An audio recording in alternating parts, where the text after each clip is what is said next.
Excuse me, Mr. DJ. Hey, check this out. We got a great show coming your way.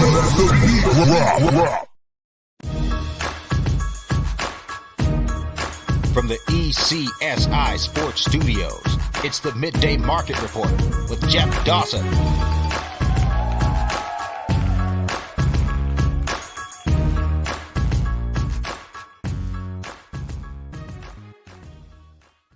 ECSI fans, you want to revolutionize your sports investing habits? Allow me to tell you about WagerWire. WagerWire is an app that helps you become a superior bettor by allowing you to sync all your sports books and track all your bets in one place. See your current action, your betting history, and stats. You could also sign up for sports books and collect bonus offers. Follow them at WagerWire on X, as it's the best account on the platform. Head to App Store or Play Store now and search WagerWire and download the app. Good afternoon, sports fans from all around the globe. I am the host, Jeff Dawson, East Coast Sports Investors, and this is your Midday Market Report with Scott Webb, April 22nd, 2024. That's right, next Wednesday, May 1st. Kentucky Derby on that Saturday as well, but we'll get to that. We got the NFL draft on Thursday, Tuesday night special guest at 8 p.m.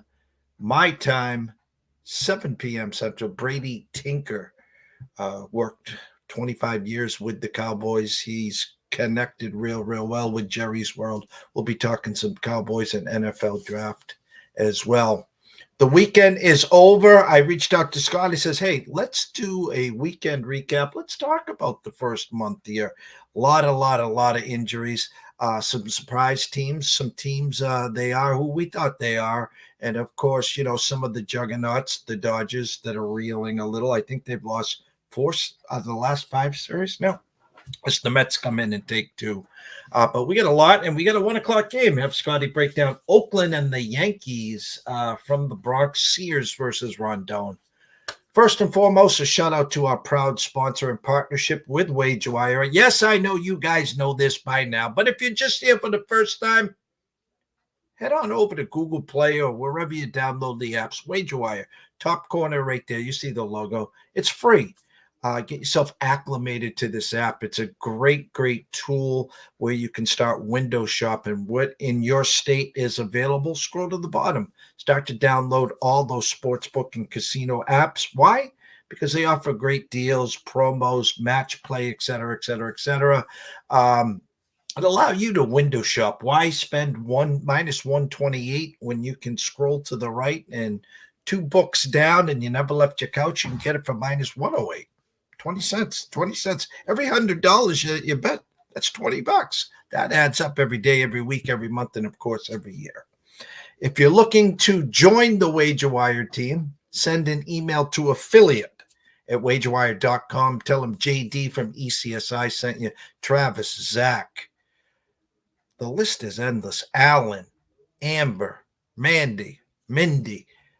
I could go on for an hour here talking about this team, the best in the business. Get on board before the train leaves the station. And if you wait too long, you'll be in the caboose, and we don't want that. So without further ado, live from Tampa, the one and only Mr. Beam 'em Up, Scotty Webb. Afternoon, sir. Hey, man, it's Monday. You know what they always say about Monday, right? You either continue from the weekend and keep it going strong, or you heal from the weekend and you start off a new week. And, you know, what a better way to do that than with baseball? 1,000%. We were talking backstage about Sundays and you know, Sundays for ECSI VIPs, 9 years here. Haven't changed the script. It's our action parlay. We take the leftovers, the change. We scratch the itch. You know, a couple baseball games, hockey games, basketball games, whatever it is. The week's complete. We grind Monday through Saturday hard. And then Sunday, I don't want to put the bankroll at risk for the week, whether you're up 5 units or down 5 units. You know, if you're playing 3 games and you go 0-3, well, you turn a good week into a Mets a week. You turn a bad week into potentially a worse week. So, and a lot of strange things happen on Sunday, and whether it's NFL, whether it's college hoops or whether it's baseball. It's crazy on Sunday, Scott. Well, I always liked the way you terminology that had with the Sunday. You always call it quicksand Sunday. Yep. And you can find yourself knee deep in problems on Sundays. There's just no question about it. And in Major League Baseball terms, it's a travel day in a lot of ways. The guys who are going to go from one city to the next, they've already packed up their bags. They've left the hotel and they went to the game, and they're going to get on the bus and they're going to make a flight to somewhere else. So managers will take advantage of certain time frames, and you got a veteran catcher, say, for example, and maybe you give him an extra day of rest there. You don't want him to play on that Sunday, and then he gets that travel day off, and then maybe they don't have to play on Monday, and he can go back at it on Tuesday, or any of the players for that matter. I know yesterday, for example, in Cleveland, Ramirez didn't play. It was a rest day. I mean, he's not hurt. He just didn't play. And then they do that. Cleveland doesn't play today. So there you go. He basically gets 2 days off at the price of basically one game. And so they do that all the time. And then, Christian Javier gets up yesterday. He's got a stiff neck. Can't pitch.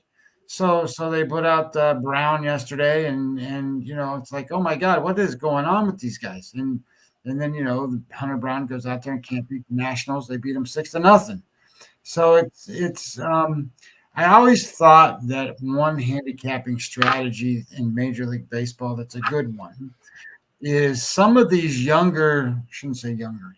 some of these managers that are new within the teams that they're on, they like to capitalize on Sunday because they know that some veteran managers do all this kind of stuff.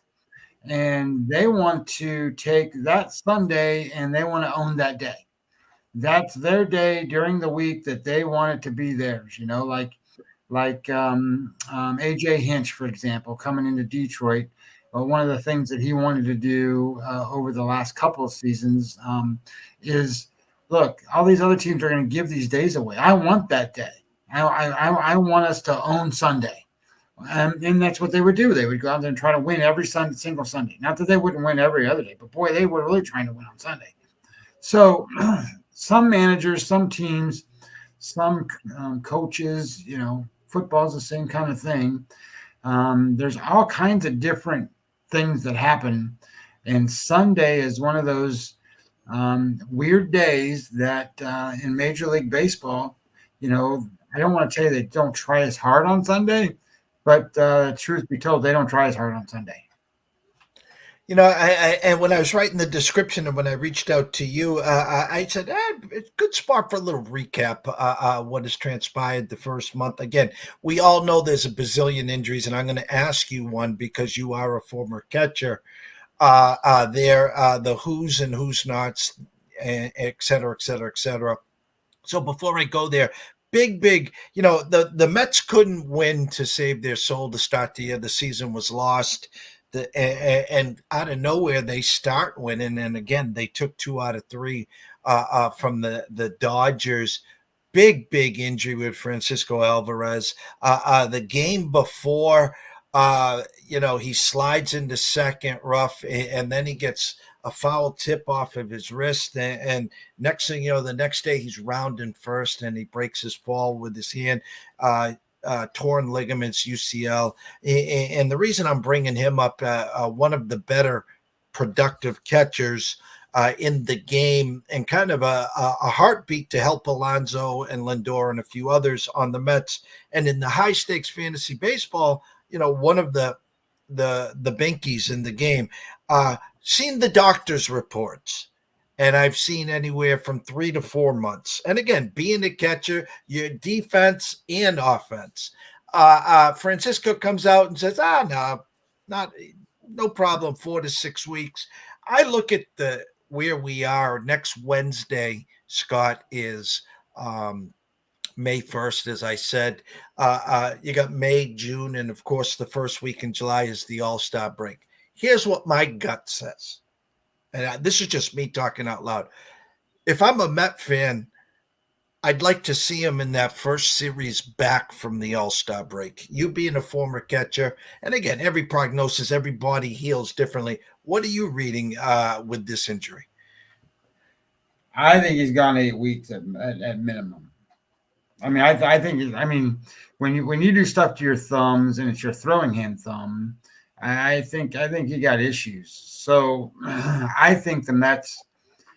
I think the Mets will be lucky to get a month out of him, to be honest. And then what do you get? I mean, do you get a player that is capable of playing to his standard, or are you getting a subpar player that is trying to come back from injury? So I think that's a pretty big blow, right? I mean, that's something that's not good. I mean, when you're a catcher, you got two things. You got to worry about your knees all the time, and you got your hands. And when you have a hands problem, not only can you have a catcher problem, as being a defensive player, but you can't hit. So I think he's got multiple problems there, and it's probably not something where a player can just go, come back from this.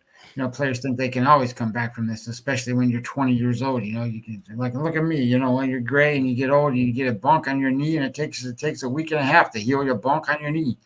So guys, sure, I torn ligaments in my thumb. I'll be back in 2 weeks. That's what they think, but that's not the way it works. And I was having a conversation with my wife, and I think I told you this. She got a part-time job, and just something to do. And she works for the Pittsburgh Pirates down here. And I'm like, holy crap, she works for the Pirates. I mean, all this stuff this is great. But, we had a conversation the other day, and she's like, well, what league do these guys play in? Well, I mean, what level are these guys? And I said, well, they're the FCL team. They're the Florida, whatever they're called. Like they're the conceptual league or something like that. Well, they're just guys learning how to play, going to get put into either the single A or double A or somewhere. It's kind of interesting. So what I told her was, I said, now you get to see firsthand, like you're going to see firsthand these kids that are 18, 19 years old, 20 years old, and how far they have to go and how good they have to be to actually be in the big leagues. The big leagues, I'm just telling you, they're the best in the world at what they do. They're just the best in the world at what they do. So you get one guy that gets hurt, and then the next guy comes in and plays catcher now for the Mets. I guarantee you, he's the best in the world at what he does, Jeff. He's the best at what he does. So it doesn't. I get it, Francis. Alvarez is a good player, right? I mean, he's a good player, and you're going to miss a good player. But the guy that's replacing him is as good as they can get. So sure, they have a hierarchy and a rank at the big league level to who the better catchers are and who the ones aren't, stuff like that. But at the level that those guys perform at, the fall off isn't that dramatic. And the truth is that unless you are a cream of the crop superstar, if you're those guys that are out there that stir up the whole league, and not replaceable. Most of the guys are about the same as they come up, but they just need experience. Look at what's happening to Jackson Holiday, right? He's got one hit and strikes out all the time. So he's 19 years old. I mean, holy crap, that's what's going to happen. You got to have experience of how to deal with two things. You got to have experience of dealing with playing with men, and he's a 19-year-old kid. And then secondly, you got to have the experience of seeing the pitches and the balls and the different stadiums that he's going to be in. And, these guys have game plans at this level. They don't just go out there and go, hey, I can throw 95 miles an hour and put it past you. They go, well, that's not going to happen. So I need to figure out a way to get you out. So they pitch to get you out. And, in the minor leagues, they learn how to do that to a degree. So, At this level, they're the best in the world, and it takes a lot to get there. Trust me. People don't think about it that way. They just, this guy sucks and this guy can't do this and that. Listen, they're the best at what they do. I'm telling you, go watch a KBO game. Just go watch it. I mean, it's fun. Now, the audience loves the game and they sing along and all that stuff, but they're not even, most of those guys couldn't compete at the major league level. There's a couple guys that are, but I mean, most of them don't. There's a list a mile long. It was going out on Twitter of the Zero Homer Club, which is kind of comical. A lot of these people were expected to have big seasons. Again, we're just a month in, so I'm not here to poo-poo. Listen, there's such thing as slow start, so I'm not here to talk about that so much. What I do want to talk about is a few segments, and then we're going to go to, I have you break down the 1 o'clock game, and then we're going to talk some baseball here. They are who we thought they are. And then I start at the bottom, of course. We talked at length about the Rockies. We've talked about the A's. I talked and you talked about the Nationals. And the White Sox have really turned into the bad news bears there. So those are the cellar dwellers. Those are the ones people are going on to see, who am I betting to have the least amount of wins this year in the MLB? Who's going to lose 100 first, et cetera, et cetera, et cetera. The A's have showed a little promise. Back a few years ago when the Orioles were starting to come together, I used to always call them pesky. Now, I know the A's have some struggles at the plate. They finally brought Ruiz back, and there's a lot of 1, 2, 3 run or less games, but they do have flashes. So again, amongst those 4 teams, are the White Sox really this bad? Yeah, the White Sox are really that bad. I mean, the problem with the White Sox is didn't have problems with Yohan Moncada. Yohan Moncada got hurt. Eloy Jimenez got hurt. What's the other one? I always forget his name because it's got like a first name. He's a Cuban player too. He's the best one. They have 3 guys that can play, and all 3 of them got hurt. 2 of them are still out, and Eloy Jimenez is back. But of all of them, Eloy Jimenez is the guy that strikes out, gets, he might get a few home runs here and there, but he's not he's not a big, batting average type guy. He's they got him batting second just because he's probably their best player, but the White Sox have no pitching. I mean, when you have Chris Flexen out there pitching, and that's a problem. And they did develop Garrett Crochet, but he's got bombed in his last couple starts, and he's got, I think, your earned run average near 5 or right around 5, and that's not really good for a guy that you're expecting to be, earned run average 3 kind of guy. They have nobody in the bullpen.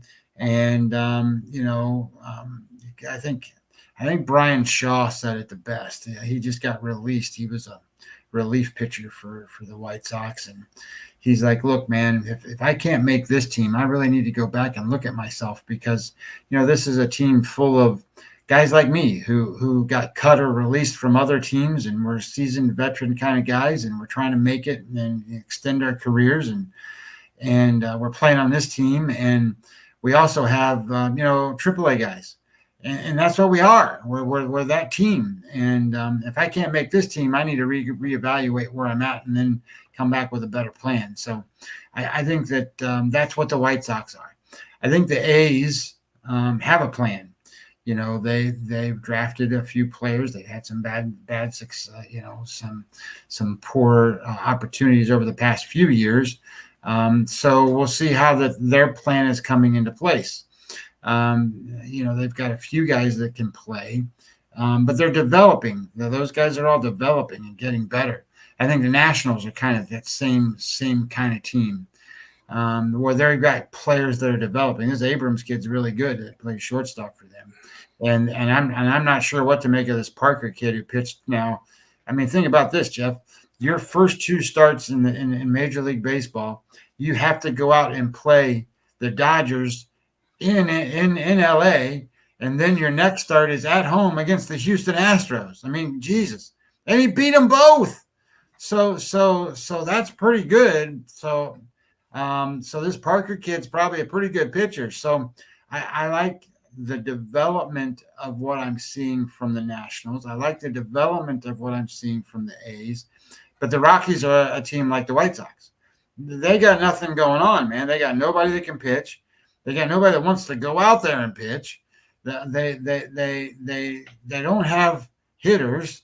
So, they have Tovar, I guess, who plays shortstop for them that I think is somebody that they like. But, he's not a superstar. He's not a superstar in the making. He's just an average good player. But I think the Rockies and the White Sox, I think both teams would be lucky to win 60. I think they're going to win less than 60, both of those. I think the A's and the Nationals will at least win 60 with the possibility that they could get to, like 65 or so. The 2 teams, and I caught this real late. I was watching, I reached out to a few colleagues, and I was watching Veasan and Paul Sporer, like his content, an absolute baseball junkie, and was breaking down the Brewers, and he thought the value, actually his win total compared to the under-over, he actually had the Brewers at like 91 wins, and I think we bought it at over 77. I mean, literally the day before. And the Guardians, and happy birthday to my favorite manager of all time, Mr. Terry Francona. Miss you to death. At least when you were a Red Sox fan, I saw you every day, and at least when you were managing the Guardians or the Indians back in the day, I could watch you there as well. I can't watch anymore, but happy birthday anyways. But 2 teams off to fantastic starts. Thoughts on Brewers and Guardians? Well, let's talk Brewers first, because I think there's sustainability with the Brewers. Freddie Peralta has been as good as any pitcher in baseball. I mean, he's going out there doing what he needs to do. He's taken the mantle of I'm the ace of this team and taken over for Corbin Burns, and they haven't missed Corbin Burns in that sense.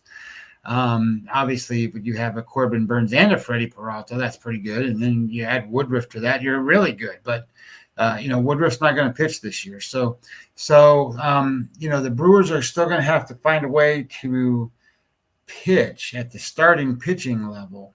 But what I've been impressed with is, first of all, Christian Yelich got off to a really good start. Of course, he hurt his back again, so he's out right now. But William Contreras can hit. I was a little bit surprised at Rhys Hoskins has had a slower start than I kind of expected from him, but he's been hitting in big spots. So those are good things. But they've got guys that are hitting. Terang hits, Perkins hits, and Jackson Chirino has been really good. So Jackson Churio, not Chirino, Churio. So I think they have a sustainable offense, way more so than I ever gave them credit for at the beginning of the season. Currently, the way I see their number, I have them at 82.5 wins, 83 wins, whatever you want to call it, which is way above what the books had them at the beginning. But that also has them in first place at the end, because I have the Cubs at 82 and the Cardinals at 80. So, and then it's kind of, okay, the Reds are 78. So when you start to think about this in this division, and then you go, well, where's the Pirates at? Well, the Pirates are at 76. So I look at this and I go, from the very bottom, the Pirates at 76, to the very top at the Brewers at 8, that's 7 games difference. So this is a wide open market for them. Now, the Guardians are a different spot for me. I don't know what to make of the Guardians. So first of all, they're winning. That's great.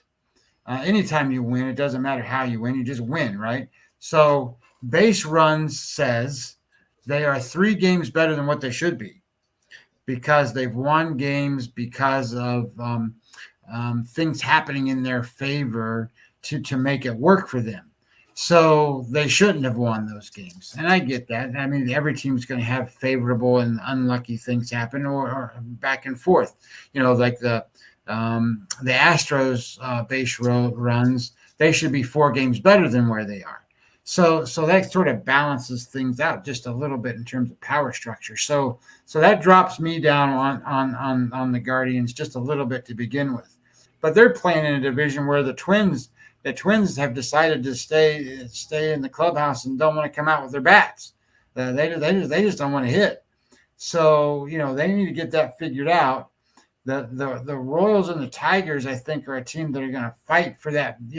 Some spots in there. But really, how much over 500 are any of these teams?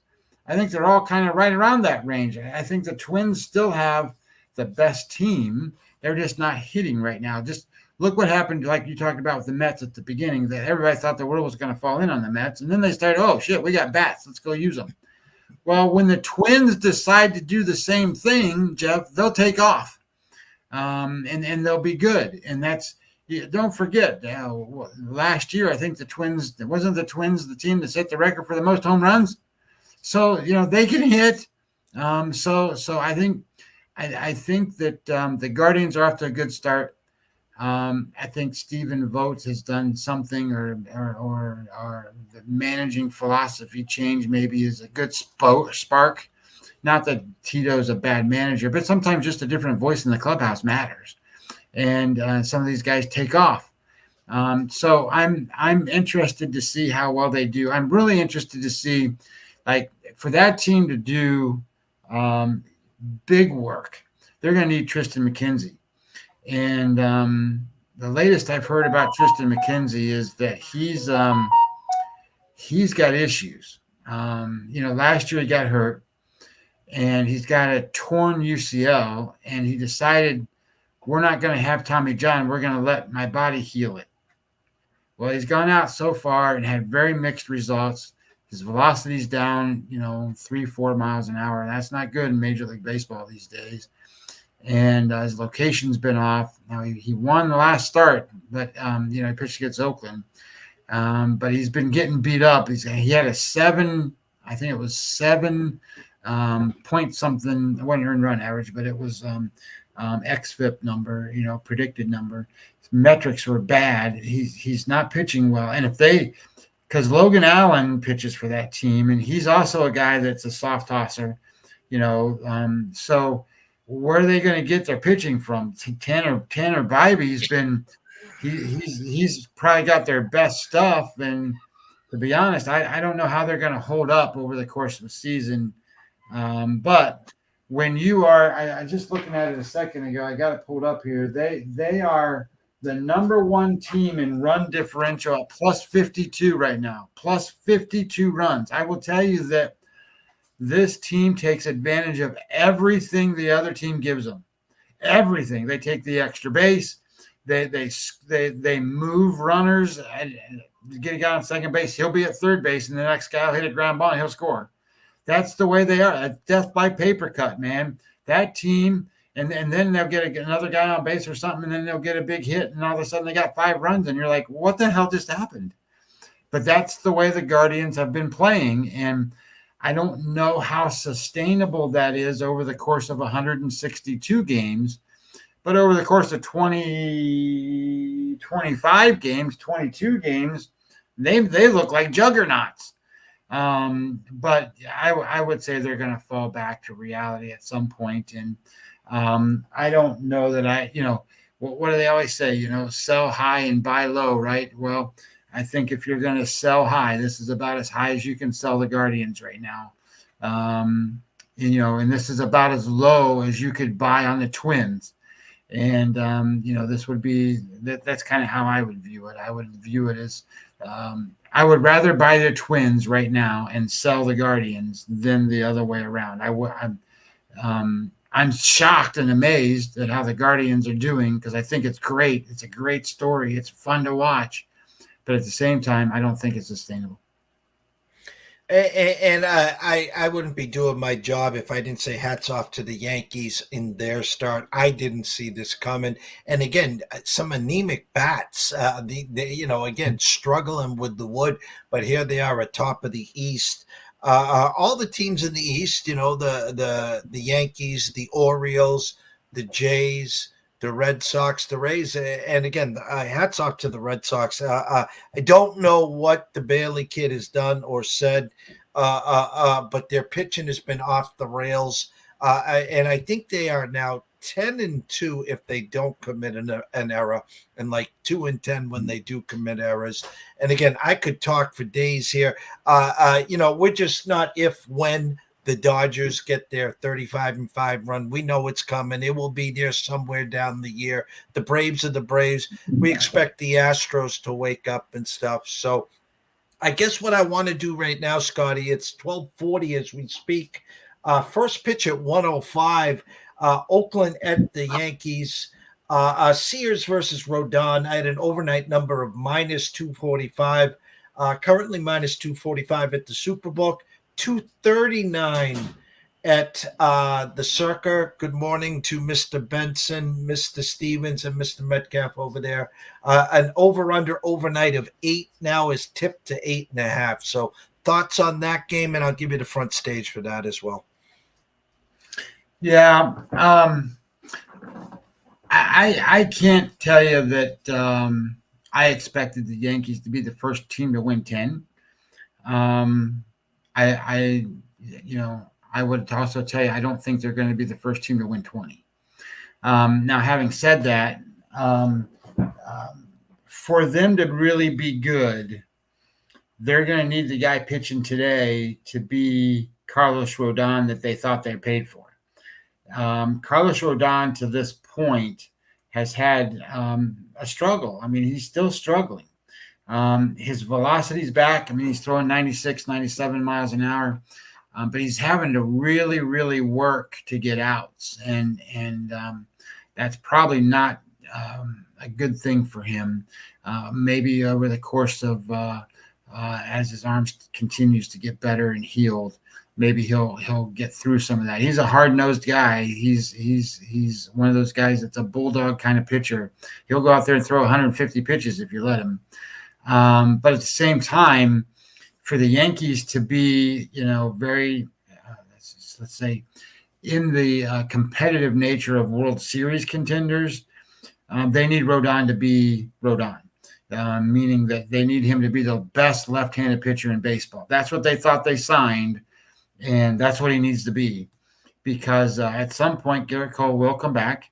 I think he's already on his stages of throwing right now. So, I mean, it's one of those processes where he's just getting built up.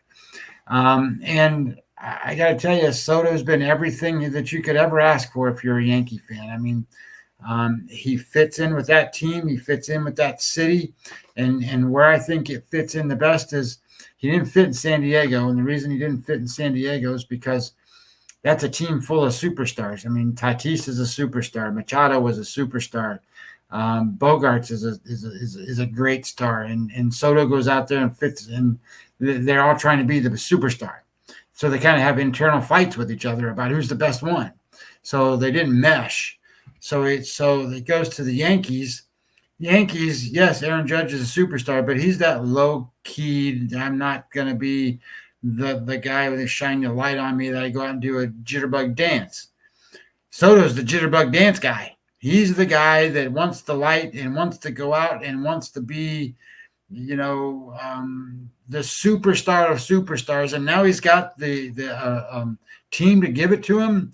He's got the city that'll love him for it. And so far, that's all working out really well. And he's carrying that team. Volpe was off to a good start. Volpe's kind of backed off some.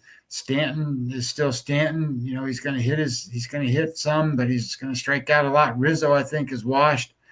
And now he's having trouble on defense. Torres is not doing what he needs to do to develop. So where are they going to go? I mean, the Yankees are a team that I think is not going to get there at the end. I just don't. I mean, if you put them in and say, okay, let's go go watch Baltimore play. Baltimore's fun to watch, and they got all kinds of people that hit all the way up and down that lineup. Now, today's matchup, they get J.P. Sears. Now, J.P. Sears is a guy that was a Yankee, and they moved him along, and he's pitched halfway decent, but he doesn't have good metrics today, but neither does Rodon today. I don't think there's the line in this game. Where's my numbers at? They are there they are. The line in this game is Yankees minus like 245 now. That's way too high. My number was, I think, in the 220s, something like that. There it is. Roll it up a little bit. It was, my number was 228, 240, 245. 245 is getting up there to a stretch. There's no value in betting the Yankees. There's value then possibly betting Oakland. I don't want to bet on Oakland because their offense just isn't where it needs to be. But, the Yankee offense ranks 25th right now over the last 7 days. The Oakland A's offense is one that ranks 20. The Oakland is 17th. But what's interesting is that there's a sabermetric stat. It's ISO.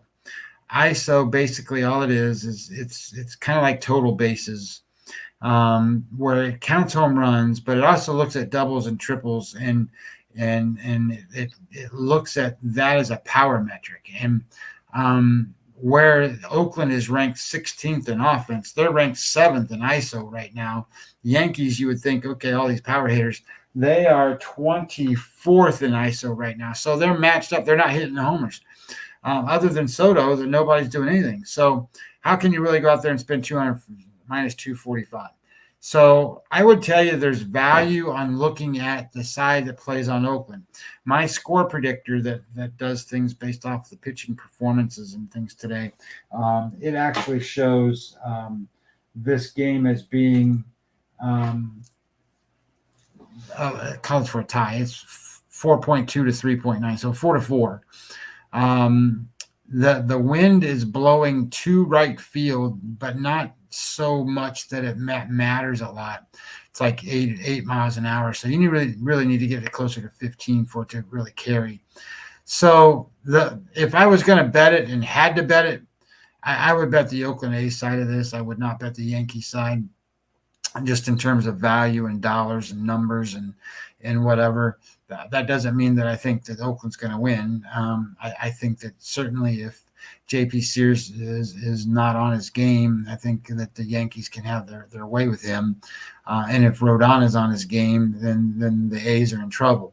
So certainly the Yankees have a bigger potential winning game here, but based on the way they're playing, I don't want to go either way on that side.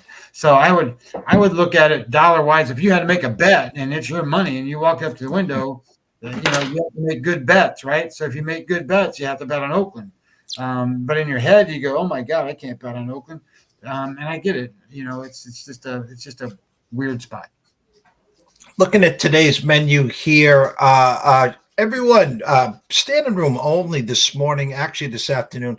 Thank you here. If you're new to the station, do us a quick favor, jump on over to YouTube, East Coast Sports Investors, subscribe. It's free. Tell a friend, tell your next door neighbor, whatever, and come on back over to Twix. I was going to call it Twix. How's that one for you? Turn the notifications on. There you go. Turn the notifications on. Never miss a show with me and Scotty, or Wager Wire with Travis and Zach, or whoever you want to come watch, whether it's DraftKings with Julian Edlow, who was on. It's kind of funny. I had one of my interns reach out to me. Oh, my God, that's Julian doing a commercial for DraftKings at the Celtics game, of course, on ABC yesterday. We got them all here, guys. So turn on those notifications. Nice board today. It's a Monday. I'm going to get a couple things that catch my eye, ask you a couple questions, then we'll bring you back on for what you got, potential plays today, some leads, et cetera, et cetera, et cetera. Pittsburgh, after getting swept by my Red Sox, wheel out the rookie sensation, Mr. Jones, who's been lights out, while Paul Skeens just keeps pitching 3-4 innings down in the minors. Against Joe Ross, I call him Betsy Ross. He's always been a good go against for me for a while. Pittsburgh favored minus 137 over Milwaukee here, which is kind of comical there. Suarez, fresh off I think his last start, and you probably have a huge game score for him on the Phillies. I thought that was that complete game. Was that his last start, Suarez, Philly? Suarez, his last game score was 85. So yeah, that was the complete game shutout there. Gets to face Mr. Green in Cincinnati there. Big overnight, Phillies were minus 125. A lot of money coming in on Cincinnati. A pick them right now, minus 105 at Superbook, 106, 104 at Circa. So it's basically gone to a pick them. Atlanta deciding to drop Vines back down to the minors, bring back Elder against Weathers. They're minus 200 against the Marlins. Cease and San Diego at Colorado. I know for a fact I've had great success with the Padres team totals over in Colorado, facing a lefty here with where is it? Gomber, yeah. And Padres jump on him quick too. They, crooked number, thanks for playing there. Here's the one that really caught my eyes. Detroit at Tampa. Now, I got Cy Young, Scooble. I got a ticket on him. I my thought. I have some Tigers to win that division. I think they're scrappy. I like where they're going. Favorites at Tampa against Lytle. So I'll let you start there, and then whatever else I said you can pick through. All right. So projection systems. Steamer, I think, is the best one. I also use Zips, so I try to merge the two together so I get a rounded number. Tariq Skubal is the fourth best pitcher in all of baseball, according to Steamer. So when you have a guy that is going to be that dominant in terms of performance, like that'll skew your odds on a game. And I will tell you that these old school bookmakers out in Las Vegas or wherever these guys put these numbers together at, they don't use the same methodology that I do, but they have their rankings of these guys, and they're not afraid. They're not afraid to base a whole game just off of the pitcher. So I think that's the greatest mistake you can make, because offense matters in these games. And if you don't take full, so I look at it like this, right? The Rays are going to be above a 500 team, and they're going to compete for playoff stature.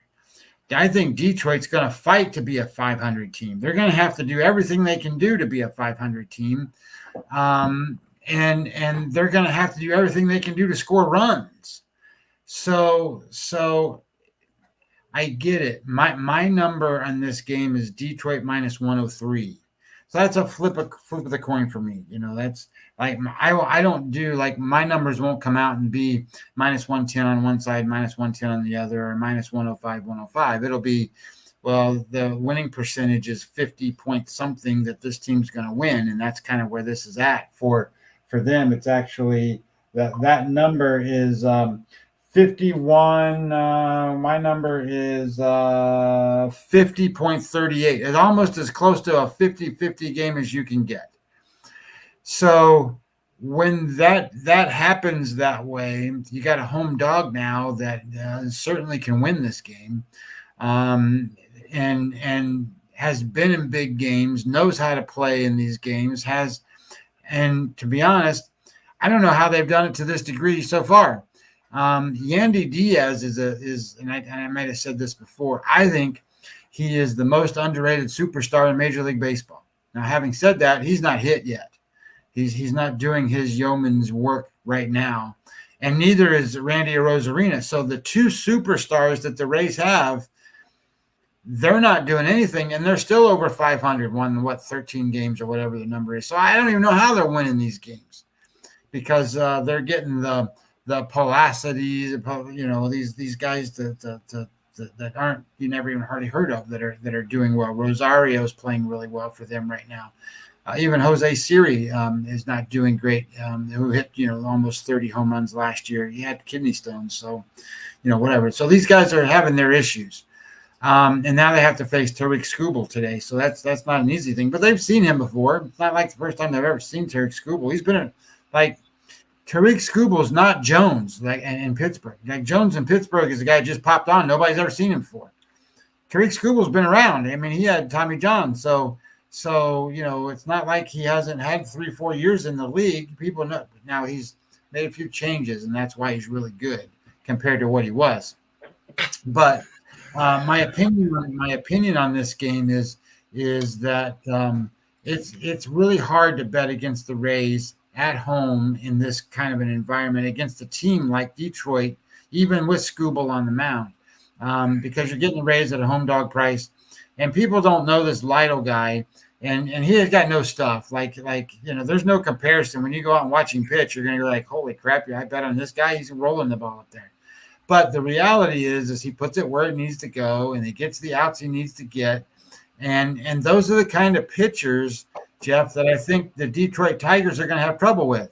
You get a guy that comes up there and throws 95 miles an hour, all those guys like Riley Green and Kerry Carpenter that do good for Detroit, those guys are used to seeing that. And now you get a guy that comes up there and throws the curveball, throws a ball that moves over here and there, throws changeups all over the place, throws, at most probably 92 miles an hour. They're going to be like, oh, my God, I got to sit here and wait. And then he'll use that aggressiveness against them. So I don't mind anybody that goes out and says, hey, the Rays are a good play today. I don't think they're good enough play that I really want to bet them unless this number gets up to, where did you say the number was right now? What is it? Minus what for Detroit? As we speak, there's been some money coming in on Detroit. Now there was basically a pick-up. Now as we were speaking, it's minus 110 across the Vegas Strip, plus 100 on the Rays. You can get them as high as plus 102 right now at South Point. I think I would need it to get to like somewhere in the neighborhood of, people getting crazy and want to bet, get it up to 120. If they go crazy and they want to get to 120, I can get the Rays at 110. I think there's enough value there that creates a positive EV enough that you would want to bet that game. Right now, it's still kind of in that flux spot where it can kind of be, considered both ways. Like at plus 100 with my number being at Rays plus 102, there's no, that's kind of where it is. But if I were to get 110, then that's a different number because, I'm showing, hey, the number should be 102. I'm getting 110. That's positive EV. I think I should bet that. Now that Pirates game you talked about, I like that in two ways. So the first thing is, did you know the Pittsburgh Pirates are the 29th ranked offense right now in baseball? Like they can't score runs at all. Well, you probably do. You watch them play the Red Sox. And I thought, to be honest, I thought that was the most disrespectful lines all weekend long in that series. The Red Sox were underdogs to the Pirates every single game of that series, every single one. And I put this up there, and I started it by saying no disrespect, and I had their actual lineup up there. I know the pitching's been fabulous, okay? But the fact of the matter is, Scotty, for the weekend, you had no Trevor Story, no Tyler O'Neill, you had no Devers, and they were missing one. I mean, their lineup, I said, was a Pawtucket Red Sox back in the day. And I said, no disrespect. Trust me, no disrespect. I mean, there is no names on this lineup right now. Yeah, but if you're of the Pirates, and I got into a thing on the radio yesterday with one of those guys on that show, and he was like, no, Martin Perez is this and that and the other. Dude, Martin Perez is 40. I mean, he's he's going to go out there and do the best he can. That's what he's going to do. He's going to do the best he can. And in most cases, that's not good enough, right? I mean, in most cases, that's and they had Marco Gonzalez and those kind of guys. That's who the Pirates have. So when they throw Jones today, it's going to be like, holy crap, this kid's really got something. And he does. This kid can pitch. Now, I wanted to look real quick because Jones is off a game score 74, and then he had a 52, 64. He hasn't had that blow up bad game, but 52 is going to be, kind of his low, I think. I don't think he's going to have a whole lot of bad games. But I think that the Brewers are those kind of teams that can do that to you. They can hit all the way through the lineup. So here's where I kind of like this game.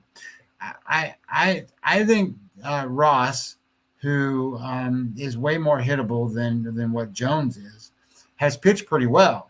Now he's off a bad start, so that tells me I think he's probably going to pitch pretty good, and that matches up to the Pirates who can't hit. So I kind of like the idea that Ross, all he has to do is be halfway decent. The Pirates, who I thought had really strengthened their bullpen is really bad, right? Bednar can't pitch out there. And, Chapman pitched yesterday, so he's not have much availability. So their bullpen ranks 26th. So I like the Brewers here in this game. Now, especially once it gets past 5 innings. Once it gets past 5 innings, I think, Jones is out. Now, Jones, they've already said all season long as he's up there, they're going to monitor his innings, monitor his pitches. He won't go past 5 innings, I don't think. I think you're done at 5. So if you like the Pirates and you want to bet Pirates, you only can bet them in the first 5 innings. And I don't have the number right in front of me, but I'm pretty sure if you looked at that money line number in the first 5 innings, it's going to be Pirates minus like 145 or some crazy number like that. It'll be high. So there's no value in that play either. So when you're trying to bet on the Pirates and a team that can't score, you better hope that this kid can win a 1-0 5-inning game. I mean, that's what you're going to have to hope that he can do. Otherwise, you don't bet it. So you really want to bet it the other way. You want to bet when Jones is a small underdog and he can hold the other team down, and maybe your team can stay in the game and score 1 or 2 and win as a dog. I don't think you want to try to win as a 130, 140 favorite in any way, shape, or form. That makes no sense.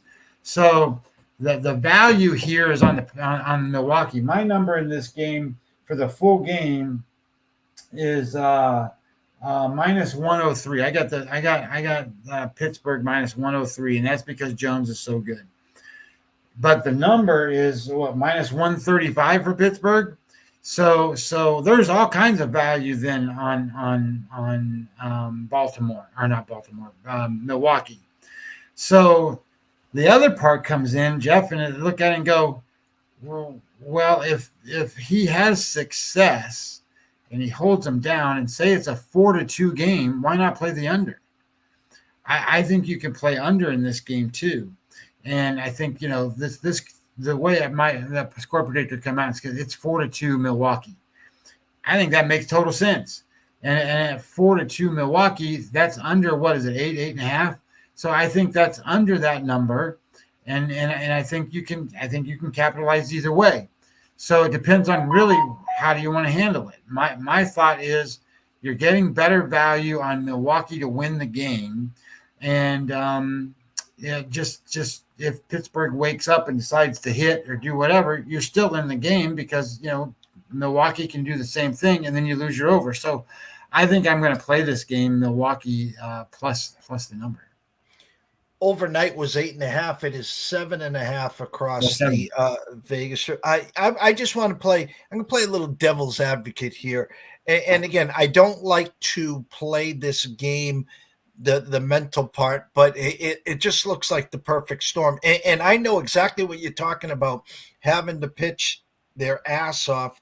And I went against Baltimore last week. First 5 minus the hook. No, or you could have played it minus 125 when it was Lopez versus so-and-so. And Minnesota goes down 1-2-3. Henderson leads off the top of the first, bottom of the first with a homer. It was basically thanks for playing. So this kind of has the same scenario. Let's play the mental game for a spot here. Isn't this the perfect storm where the Brewers just come off a sweep of their arch nemesis rival St. Louis, now travel to Pittsburgh, and the Pittsburgh have to sit in their houses after stenching up the ballpark all weekend and losing to the Red Sox. So it's almost like the perfect storm and the letdown spot for the Brewers. Hey, we just swept the Cardinals. We just gained 3 games on them in the standings. Now we got to go to Pittsburgh, who just got swept by the Red Sox. Yeah, there's no question. Momentum in baseball can ebb and flow, right? So there's definitely momentum spots. There's also highs and lows, and I'm sure Milwaukee feels high about what they've done in terms of beating the Cardinals. But if I go back and look at this for one quick second here, where's my boom? And I go over here to Milwaukee for 1 minute. Bang. So Milwaukee just played the Cardinals, and they played dogfights. I mean, there wasn't that. I mean, other than one game, the first game was 2-1. Yesterday's game was 2-0, and they played a game in the middle where they beat them 12-5. So they beat the Orioles, they beat the Reds. They beat the Mariners. They beat the Twins. They beat the Mets. I mean, I think this is a team that, sure, I think that there's some things to that where you could go and say, hey, like we just said, sell high, buy low, right? So this is a spot where the standings show in this spot where the Brewers are 10-2 on the road. They've won 10 games, only lost 2. That's not sustainable either. So they're going to lose games on the road. And the Pirates are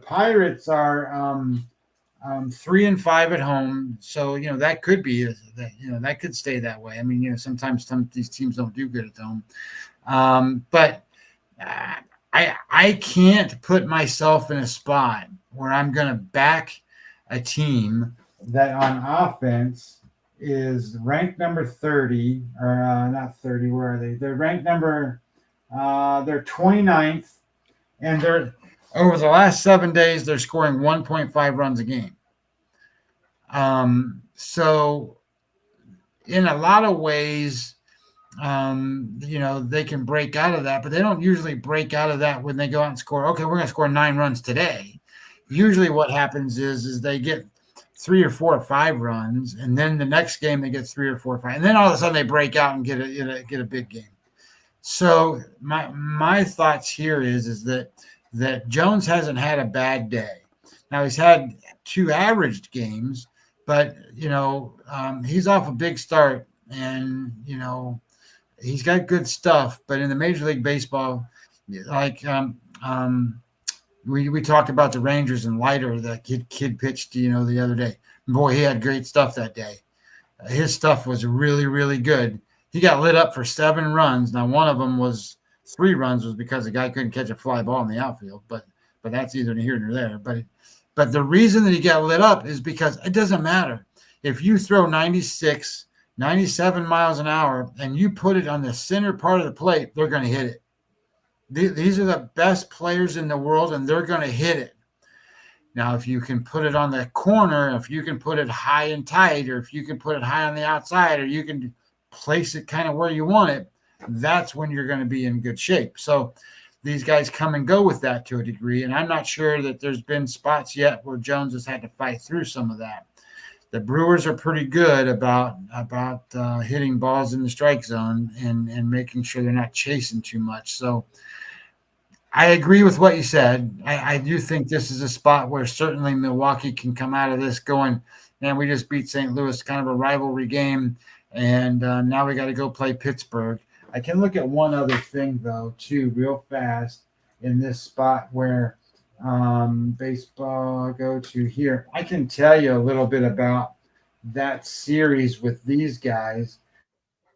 Pirates, boom, there we go. So in the last 10 games, last year they played 13 times. The Brewers beat them 8 times, 8-5. The year before that, that's when last year was the balanced schedule, so it changed things. The year before that was 19 times, and the Brewers beat them 11 times. So it was 11-8. And games in Pittsburgh last year looks like Pittsburgh. That's Pittsburgh won 2 of those. Pittsburgh won 1 of those. So they split them. They were 3-3 last year, 3 games apiece. So relatively competitive games. Pittsburgh never really blew them out. If it was a blowout, it was the other way. Otherwise, it was a closer game. Milwaukee won a few of those games by big numbers last year. But it'll be the first time they play them this year. So I still like Milwaukee in the game. And the reason is because I think Milwaukee's offense does enough to not get too far behind in the first 5 innings if they are behind.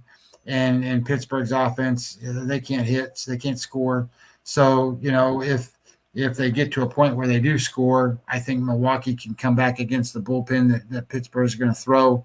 And you're getting pretty good value there. So I like that spot. I think I'm going to play it that way. Seeing that we're already an hour deep, and again, shout out, big crowd here today. Thanks to the Wager Wire community and crew and everyone else that has joined us. If you haven't already, jump on over to YouTube at East Coast Sports Investors. Subscribe, it's free. Turn on the notifications, never miss a show with me and Scott, or me and anyone from Wager Wire. We have a Spaces tomorrow, former NFL punter.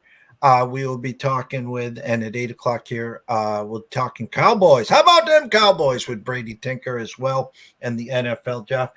2 more games, and then you can filter that into what you have for today's selections. I think as we did a lot of talking on the bounce back with Pittsburgh versus the Brewers, you got St. Louis and Lance Lynn against Arizona, and Fat opened up at 115, now 110. Money trickle in on Arizona. Again, does St. Louis bounce back there after getting swept at home? And I think a great game tonight. I will be watching this. Baltimore travels to the Angels. Suarez versus Detmers. LA opened up minus 125 overnight. Now basically a pick 'em. Angels minus 107, and over only of 8 in the hook. I think the winning score here, someone's going to have to get to 5. I think Baltimore with the guaranteed 27 outs, being the road team, I lean Baltimore there at least to get to 5, even though it's an 8.5, Scotty. Yeah. So you had talked about the Arizona game.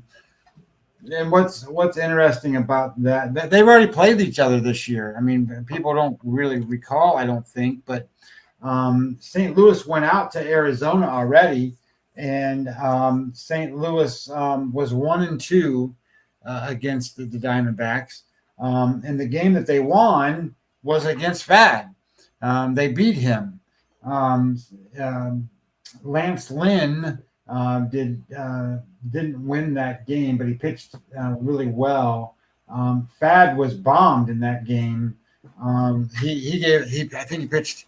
Well, I just saw. I mean, he gave up 7 hits and 6 runs, so that's not very good, especially with St. Louis when they can't score anyway and can't hit. And I don't know what's going on with Goldschmidt. Goldschmidt's batting under 200, and boy, that team looks old and slow and unathletic. Is really what they look like.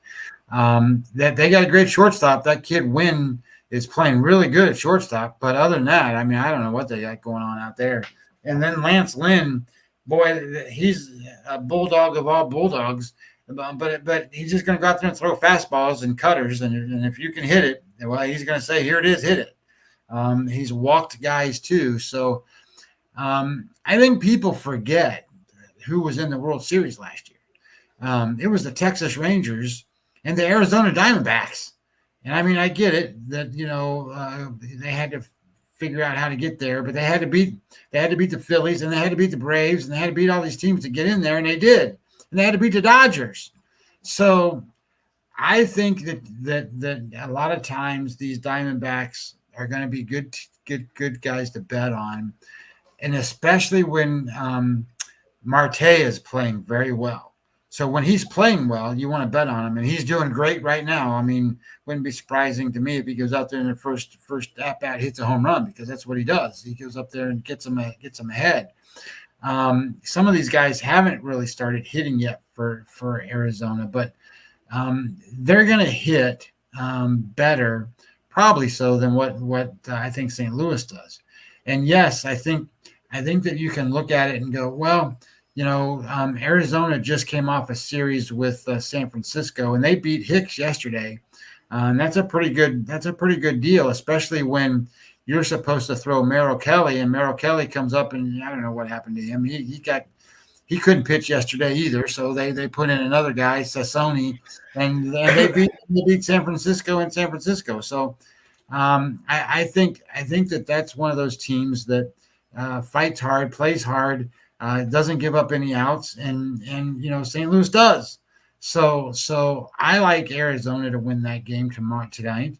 I think Fad, and here's a good thing that I like to use, is he pitched poorly the last time, and usually what happens is a pitcher will go back and go, I just saw this team.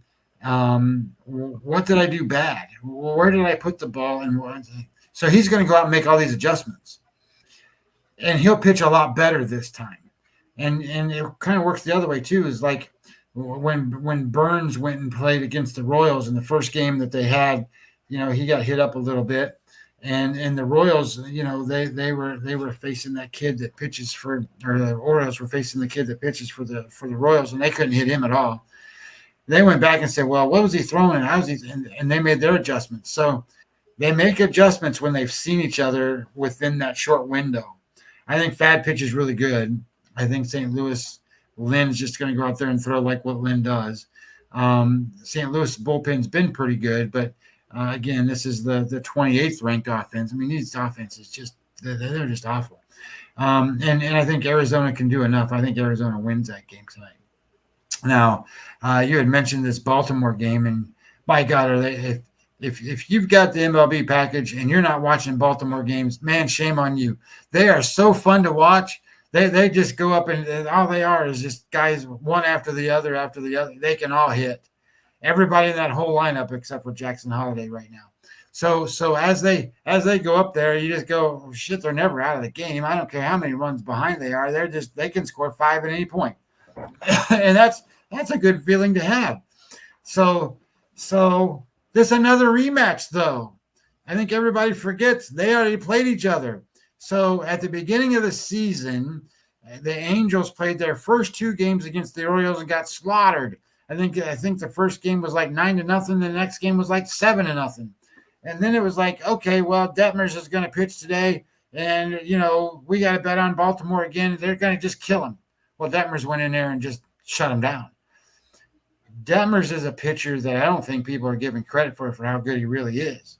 Now, I heard a guy on Twitter just yesterday, and he actually wasn't even on Twitter. He was on whatever that other show is that competes with VSiN, whatever they're called. Anyway, he was on that show, and he was on TV, and he goes, well, Detmers isn't as good as everybody thinks he is. Detmers is good. I'm telling you, he can pitch.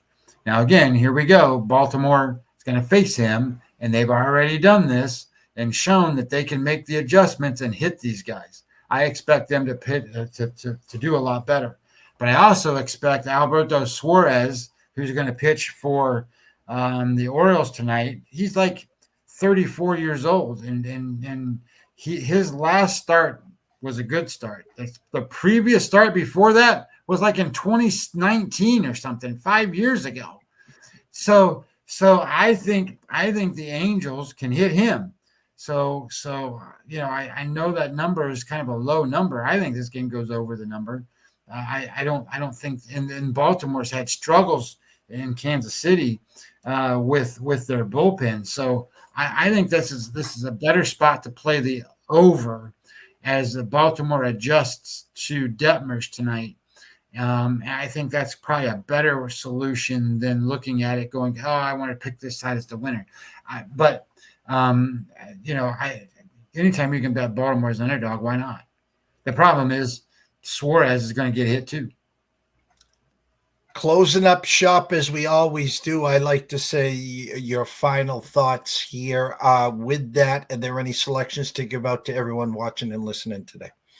Well, I liked where your thought was with San Diego today, and I'm going to back that up a different way, though. I just wrote an article and put it out. It's on my website if you want to read it.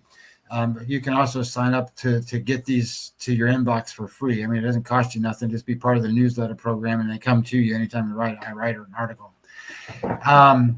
I think one of the biggest weapons right now in Major League Baseball is the run line. It's a weapon. Use it.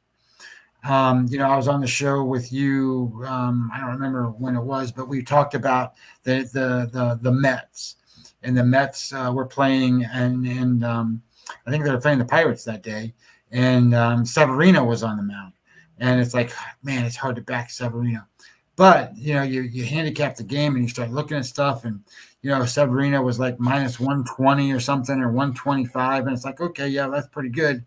But when you switched it and looked at it to the run line, he was plus 145 on the run line. And I get it. People are like worked up about having to cover that 1.5. And it's kind of scary. But they won that game 9-1. And I got the plus 145. It was great. It was awesome. It's so much value to do that. But I wrote the article based on the road teams. The road teams covering these run lines are just unbelievable right now. The ROI and the return on these investments, the actual thing, and I don't know if I can pull it up. Maybe it's too far out of the window right this second. But there are 3 teams on the road right now that if you added them up, all 3 of them, they're like 35-8. 35-8 on the run line. I mean, holy crap. Well, the Rockies can't score any runs, and they're going to face Dylan Cease tonight. And one of the things that I wrote I write up these games every day for my teams, and I publicize 3 of them. The first 3 games every day, they're in my free write-up section. All 3 of them, and then I do every other game for all my other guys. But I wanted to share this with everybody for 1 second. So far, Dylan Cease has made 4 starts. He's thrown 22 2/3 innings. How many hits do you think he's given up in those 22 2/3 innings, Jeff? Just as a guess. Less than 1.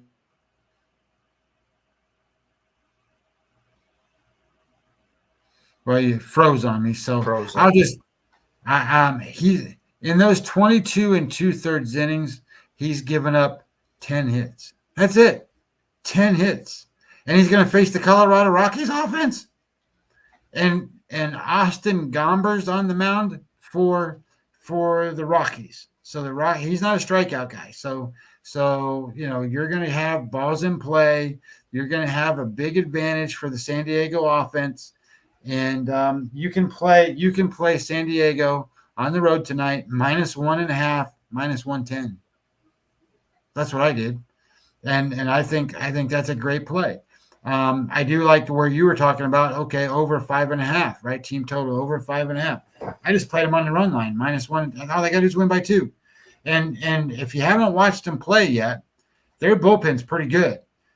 So you get a lead, they can hold it.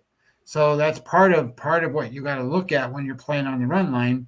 And I will also tell you, Colorado plays like the White Sox, whereas the Oakland A's and the Washington Nationals they try to fight at the end of games to try to do better. So I don't expect much fight from Colorado today. They just got beat in the doubleheader game last night. What was it, 10-2? Seattle beat them 10-2 in the nightcap. So I don't expect much from that team today. I expect San Diego to go out there and thump them in this particular matchup. So I like that one.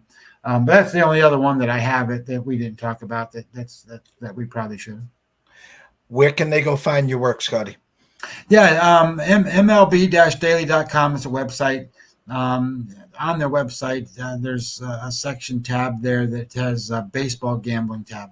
I put a lot of stuff in that tab to try to teach people how to bet on baseball. I also have another spot there, just sports gambling. You can go there because obviously I do football too, but there's things in there to teach you how to do a top-down gambling. My forte is that I create my own numbers. I'm an originator, so I have Webby odds, and then an EV Plus tool that it's been really, really helpful. It's done really, really good, and today just released the score predictor. So for people that want more than what my website has to offer, I provide it. But I do want to get paid for that work because it's not that much. I mean, it's $150 for the whole year. I mean, it's every single game that I can handicap I put out there, and $150 helps support the website, and certainly would love to have you be a membership client as well as just reading my stuff. Big crowd today. Can't thank everyone enough here that have watched, whether you're new or you're a fan favorite. Thank you. Always turn on those notifications. Last time, head on over to YouTube at East Coast Sports Investor. Subscribe. It's free. Turn on the notifications.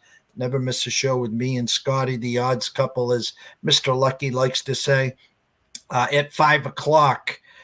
Potentially myself and Riley Magnuson for the closing bell. We'll get you ready for some NBA, NHL, and baseball action.